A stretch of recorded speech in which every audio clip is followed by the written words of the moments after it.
Meet Fred. He's the mayor, and he's seeing all of these changes take place around him. People are using their phones to find a ride. Folks are renting out their homes online. He's been hearing about the sharing economy and wondering what's happening in his city. So Fred's a baby boomer. When he was growing up after World War II, his family, like many families, moved away from the city and out to the suburbs. They bought their own house, a car, a couple of bikes, maybe a dog or a cat. And when Fred grew up, his family did the same thing. The need to own everything created an economy that produced more and more stuff, as well as a lot of waste, not only physical waste, but also wasted resources. His car, for example, went unused 95% of the time. And in his home, 80% of the things he owned were used less than once a month. But now, everything is changing. You see, Fred's kids are millennials. They've just surpassed baby boomers to become the largest generation in American history. And they've all been moving back to the cities.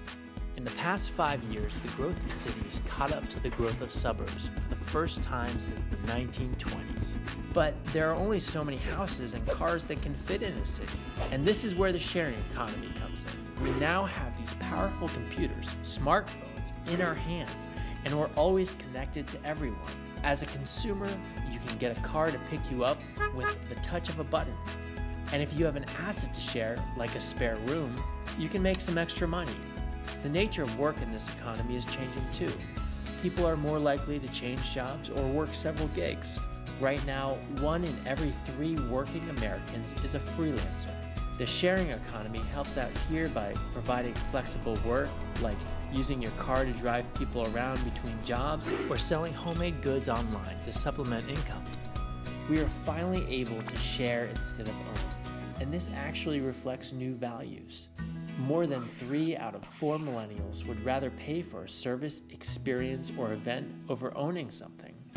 The sharing economy has emerged because a lot of people need it and want it. It reflects changes in how we live, how we work, and our values, like how we take care of our planet. But don't think it's just about sharing houses or cars. People are finding new ways to share data and electricity, even home-cooked meals and pets. Right now, 2.5 million Americans earn money through the sharing economy.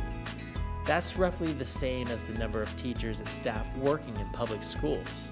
This new sector is projected to increase in global revenues from roughly $15 billion today to around $335 billion by 2025. Cities are already experiencing a lot of demand for sharing economy services, and as a result, they're also confronting a new set of problems. Old industries are being disrupted, and it's no surprise that a few bad apples try to take advantage of a new system.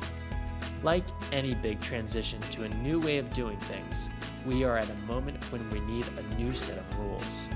People who understand the sharing economy need to work with people like Fred, who know how cities run, so that together we can create a sharing economy that works for everyone.